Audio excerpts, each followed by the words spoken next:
So now we will start with the new module, the second module of your syllabus, conservation of energy and angular momentum. Okay, so we will start with the conservation of energy part, and the second part is conservation of linear momentum.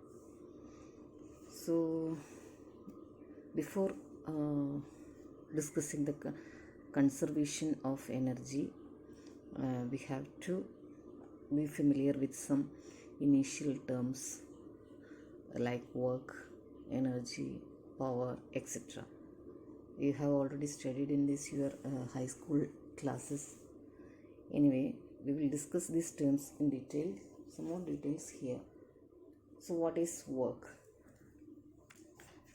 Consider a particle P moving along a curve AB under the action of a variable force F.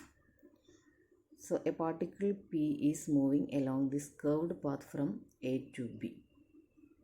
Okay, and the force is variable. Variable means either its magnitude or its direction changes instantaneously. So it's a variable in nature. Let at any instant the position vector of the particle be R. If this force F displaces the particle through a distance dr, the infinitesimal small amount of work dw done by this force on a particle is defined by dw is equal to F dot dr.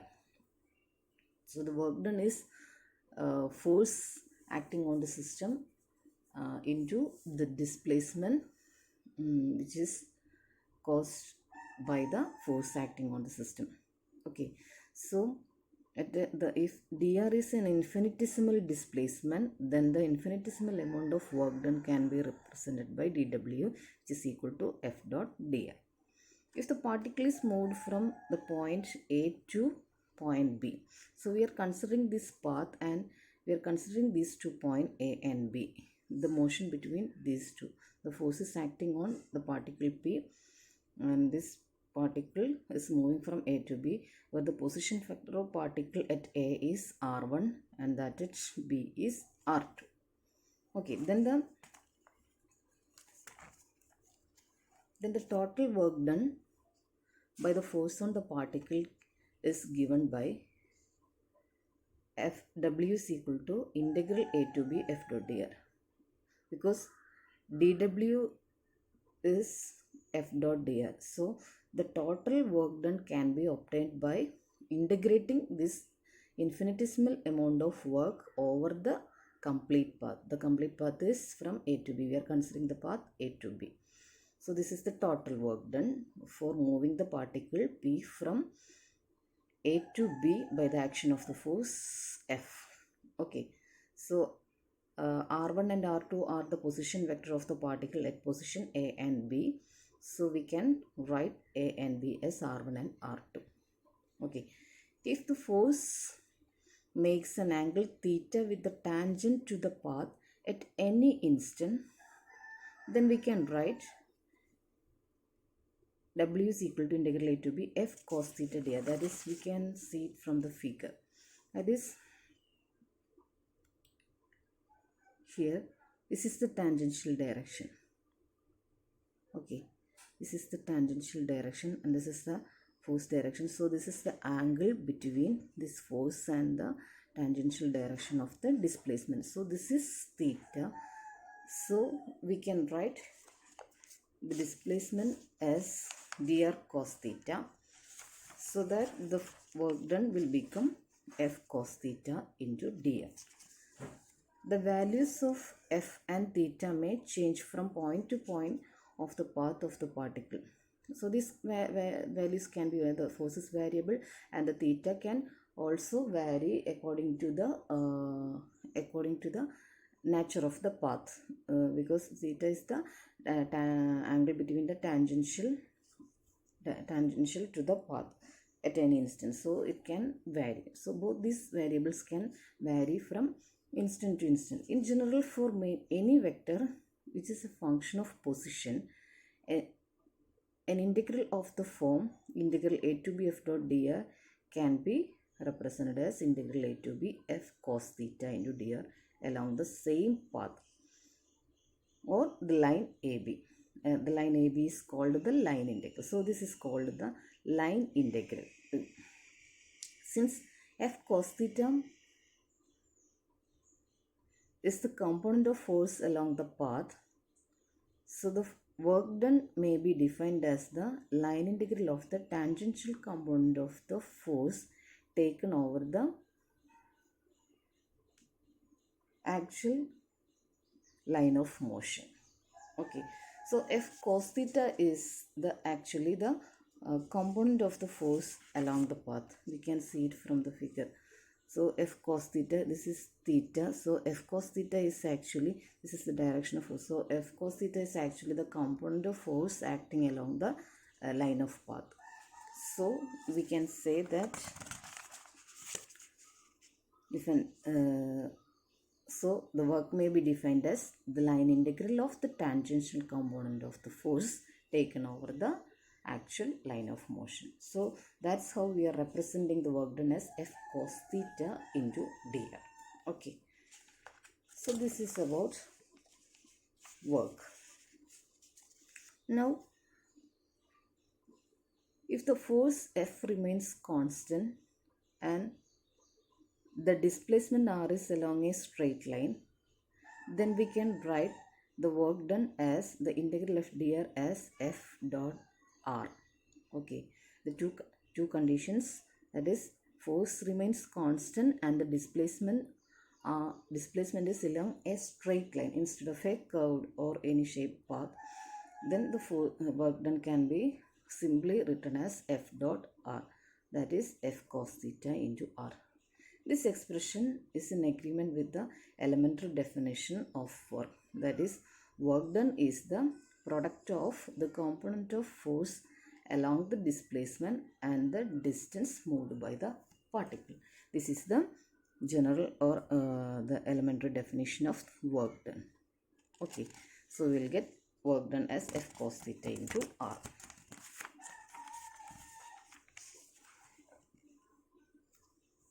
Now if fx, fy and fz are the rectangular or components or the Cartesian components of the force f, and dr is dx I cap dy j cap plus dz k cap, then we can write the work done as integral a to b force this term and displacement. So this is dot product of two vectors, so we'll get fx dx plus fy dy plus fz. In case if a number of forces f1, f2, f3 are acting on the particle, so that the resultant force on the particle is F is equal to F1 plus F2 plus F3 plus etc. Then the work done on the particle. So if a number of forces are acting on the system, then the resultant forces will be the sum of these individual forces.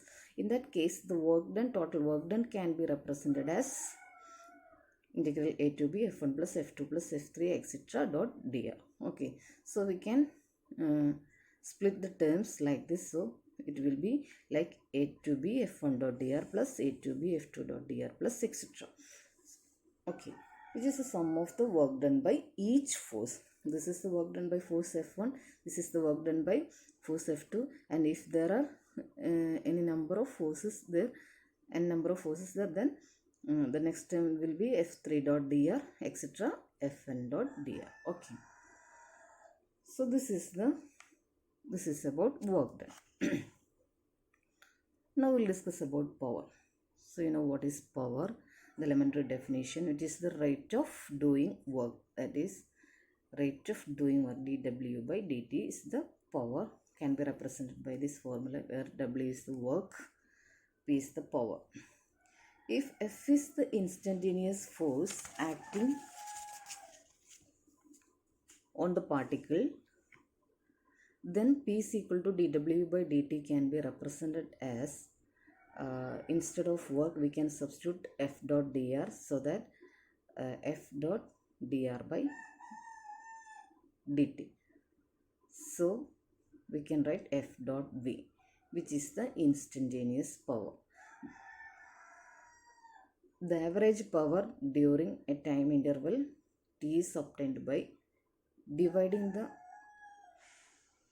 total work W by T, so that we can write P average is equal to W by T. Okay, so this is about work, power. Now kinetic energy or work energy theorem. You know what is energy? The elementary definition is the capacity of doing work, which is known as energy, and it is measured by the amount of work which it can do in the position in which it is. So it can be measured by the amount of work the system is done in the position where it is. The energy due to the speed of particle is called its kinetic energy. So any body which is in motion acquires some energy due to its motion, and such kind of energy is known as kinetic energy. Okay, according to Newton's second law of motion, F is equal to m into dv by dt. M is mass and dv by dt is acceleration, v is velocity. So F is equal to ma. The amount of work done on a particle when it is taken from A to B can be represented as integral A to B F dot dr. So instead of F, we are substituting this term into dv by dt. So this is m integral A to B dv by dt dot dr. Okay. Now we can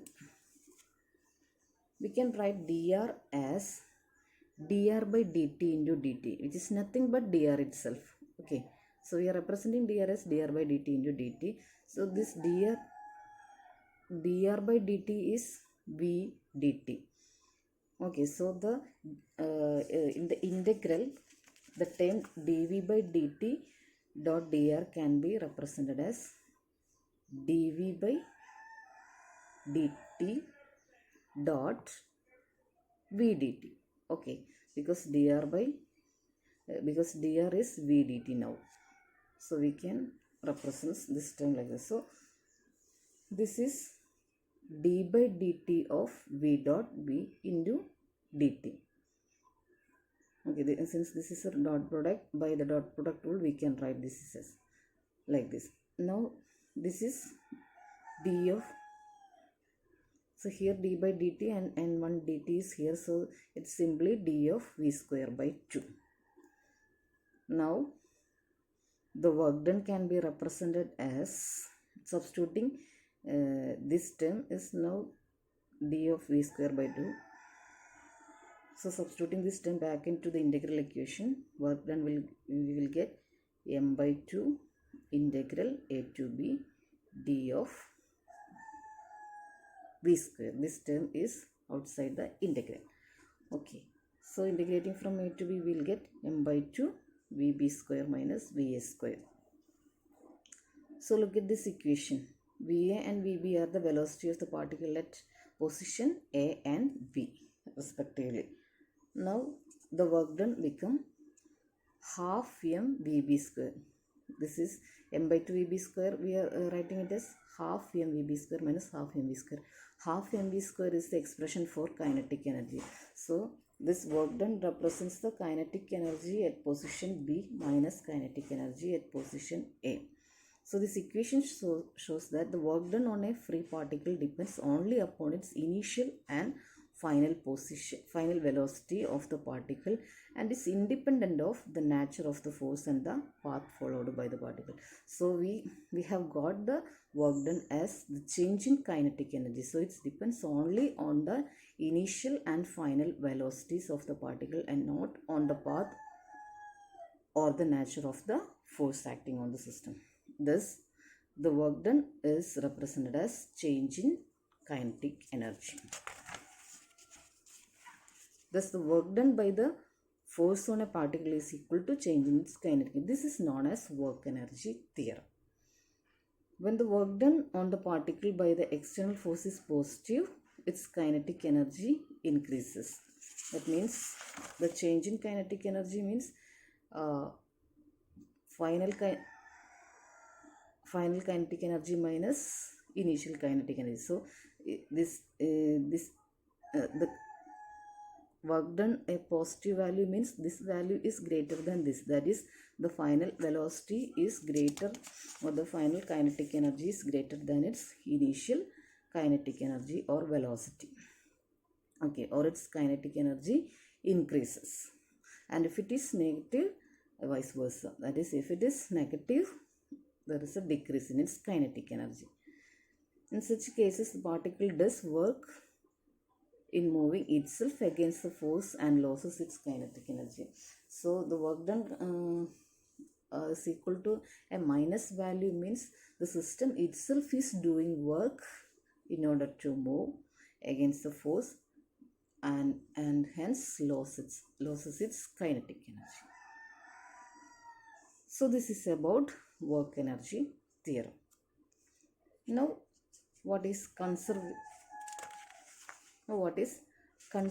forces? A force is said to be conservative if the work done by it in moving a particle from one position to another position depends only on these points and not on the path followed. A force can be said to be conservative if it depends only on the initial and final position from where to where it is moved, and not on the path through which path it is moved. Such kind of forces are known as conservative forces. That is, if a particle is taken from the point A to the point B, remember the previous figure, through APB or AQB, or I can redraw the figure like this.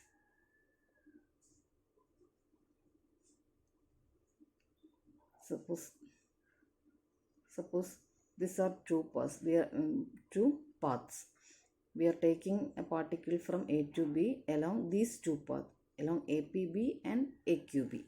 If the particle is taken from point A to B through APB and AQB paths, and if each time the amount of work done, integral A to B f dot dr, by the force is the same, then this force is conservative. If the work done along this path and this path for taking the particle from A to B is same, then such forces are said to be conservative.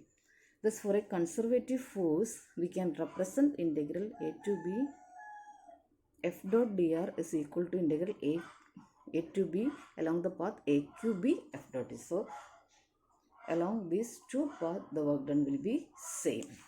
Such forces are known as conservative forces. And the region in which a particle experiences a conservative force is called a conservative force field. Okay, the region where a force experiences conservative force is known as conservative force field.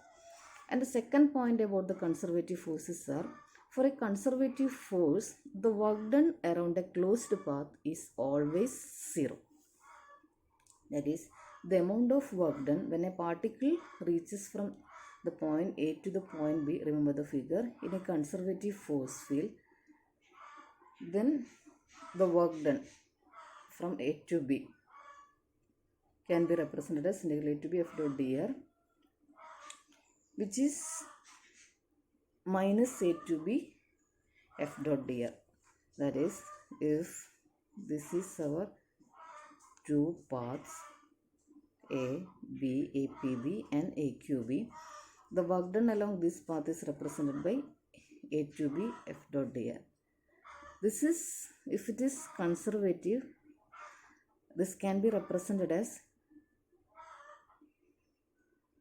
equal to integral B to A f dot dr. Since this force is along this direction and this work done is along this force is along this direction, if we are equating these two, a minus sign will come here. So integral A to B f dot dr is equal to minus of integral B to A f dot z. So this is the work done along this path and this is the work done along this path. So this is represented as work done along A to B and work done from B to A. Hence, if the particle moves in the same conservative force field from the point B to the point A, then the amount of work done is WB to A is minus of WA to B. Okay, so the total amount of work done on the particle by the conservative force when it moves from A to B and then from B to A is along the closed path can be represented as WA to B plus WB to A. So the total force, so this is our path, so the total force is the sum of these two forces. Since the force along the work done along this path is equal to the work done along this path, since they are in opposite direction, the total sum will be W represented as WA to B minus of WB to A. Okay, because the WB to A is the minus of WA to B. So these are equal since these are in a conservative force field, and this is equal to 0. Okay, so the work done over a closed path is 0 in the case of a conservative force field. So the points A and B are any two arbitrary points in the conservative force field. Hence we see that for a conservative force, the work done around any closed path is 0. In fact, this is a very important characteristics of conservative force. So this is an important property of the conservative force. The work done around a total work done around a closed path is always 0 in a conservative force field. Okay, so this is about conservative forces.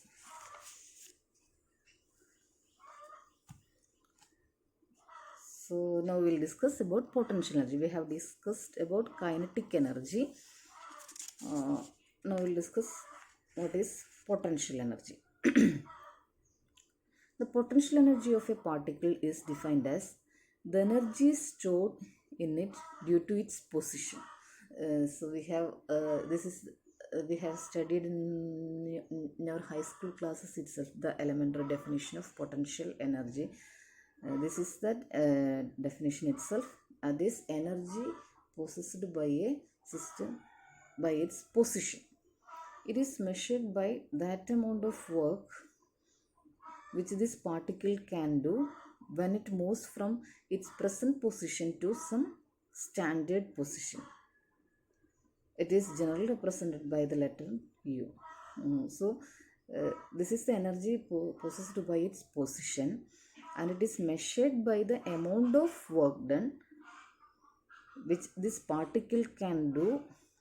Amount of work done which this particle can do when it moves from its present position to some standard position. This is the amount of work done when it is moving from one position to another standard position. Okay, for this let us consider a particle in a conservative force field. So central forces are examples for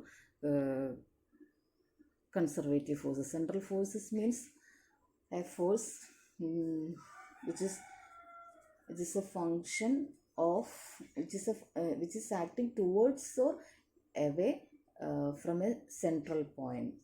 Okay, so gravitational force, electrostatic force, etc. are central forces.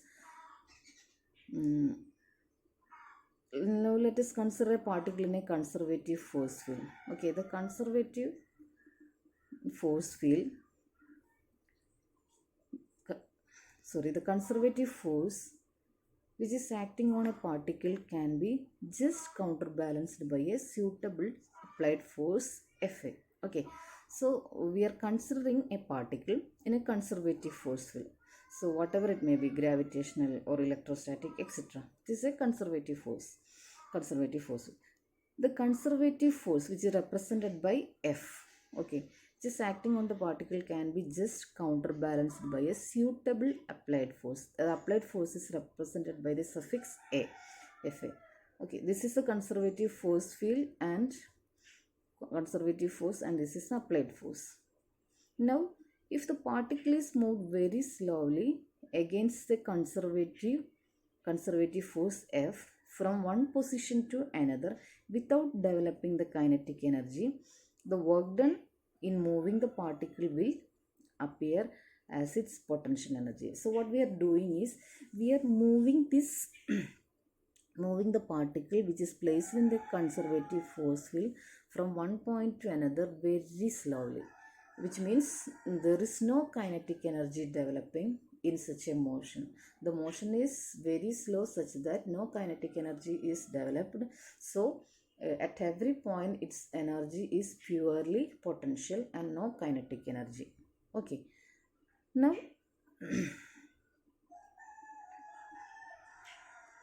so the work done in moving the particle will appear as its potential energy. The difference in potential energy between two positions of the particle is equal to the work done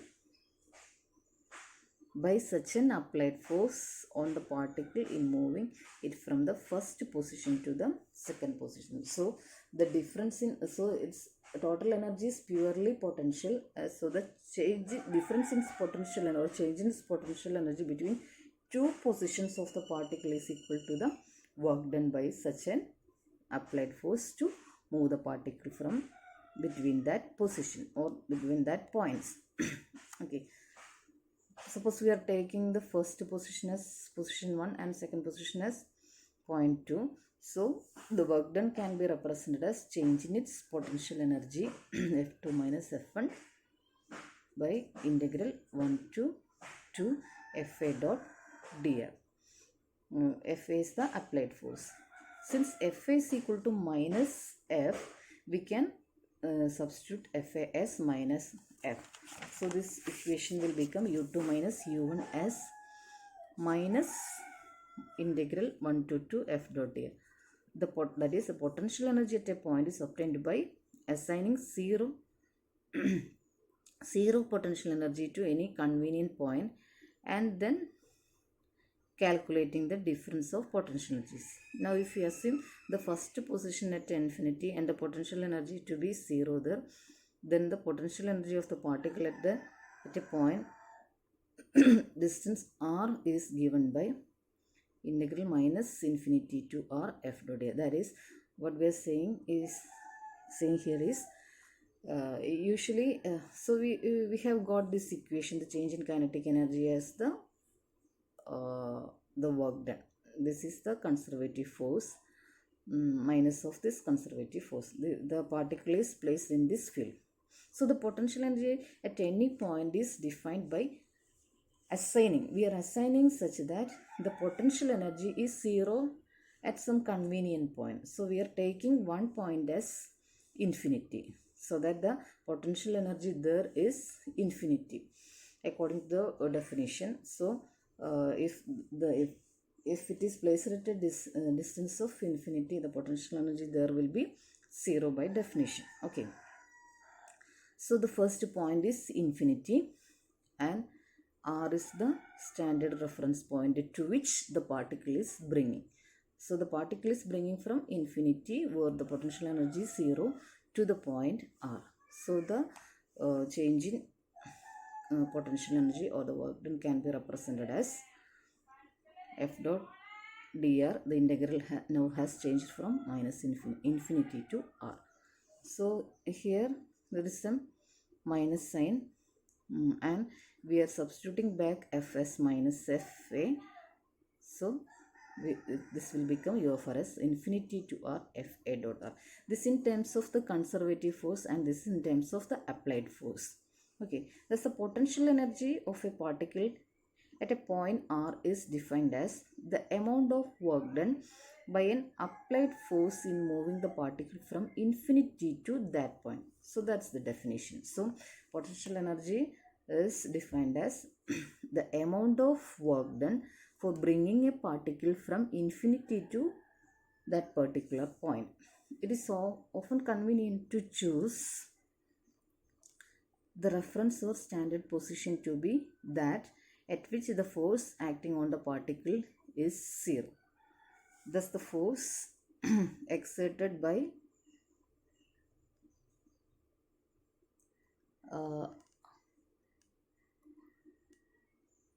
A spring is 0 when the spring has its normal unstretched length. So we generally say that in this position the potential energy is 0. This is just for your knowledge. Generally for our convenience we choose the reference or standard position to be at which the force acting is 0. So this is explained this with the case of spring. Okay.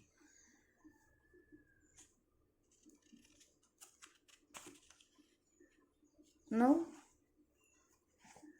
the force has the negative gradient of potential energy.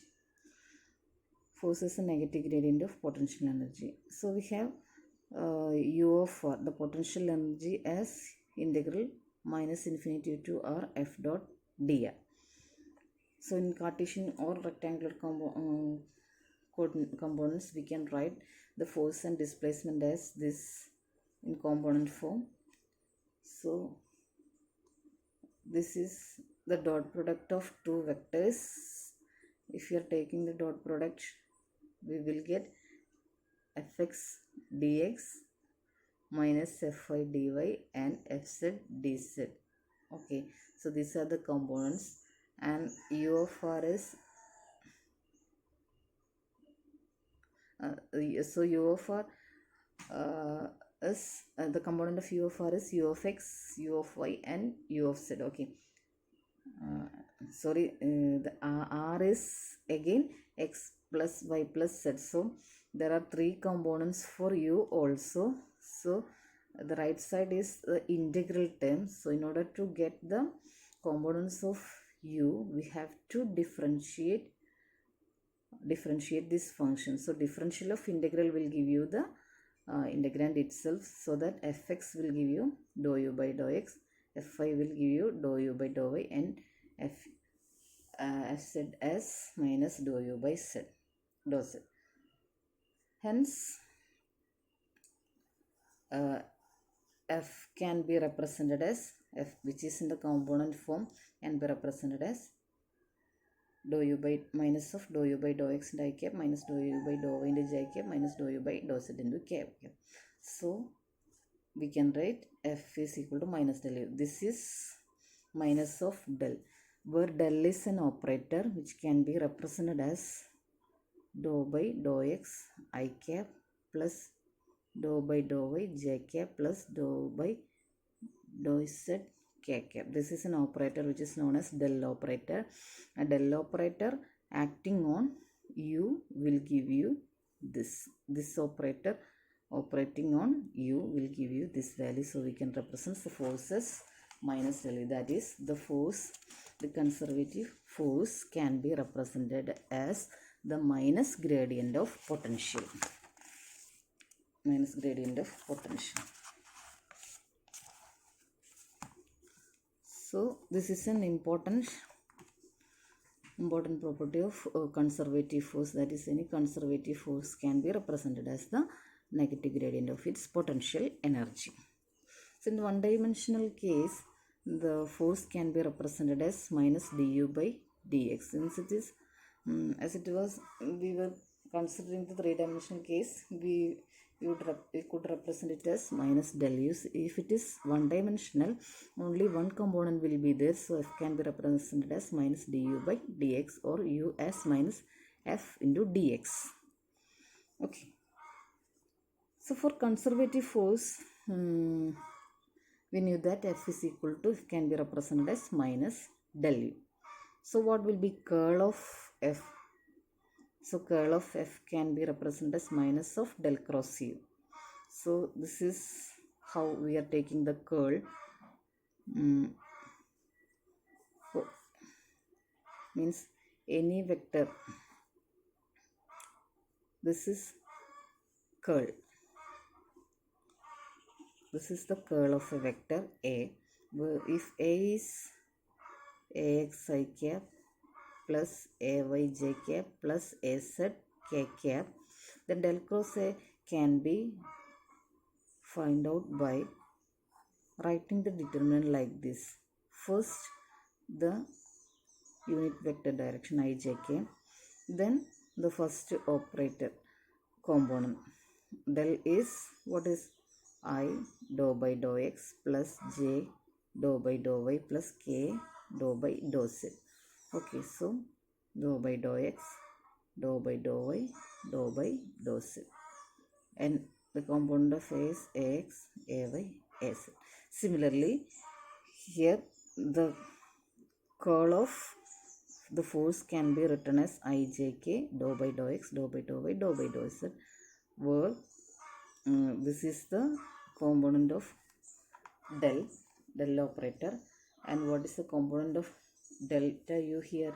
Dou u by dou x, dou u by dou y, dou u by dou z. Since delta u is dou u by dou x into I cap plus dou u by dou y into j cap plus dou u by dou y into z cap. So I'm taking the cross product just like we are taking the determinant. We will get this. You write down it in a paper and check. So similar terms will cancel each other because here dou square u by dou y dou z, here dou square u by dou z dou y. Since u is a perfect differential, we can equate these two. These two are equal. Similarly for other components also. So this term will 0, this term will 0, this term will 0. So del cross f is 0. So that means the curl of a conservative force is 0. So this is very important. The conservative force can be represented as minus gradient of its potential energy, and so that the curl of a force, conservative force, is always 0. So for your exams, there may have questions like to find out whether a force is conservative or non-conservative, or to check whether a force is the given force is conservative. So what will you do? You have to find out the curl of this force. You just take the curl just by writing the determinant like this and check whether it is leading to 0 value. If it is 0, if the curl of the given force is 0, then it's surely as a conservative force. If it is a non-zero value, it's not conservative. That's how we are finding out whether the given force is conservative or not. Okay.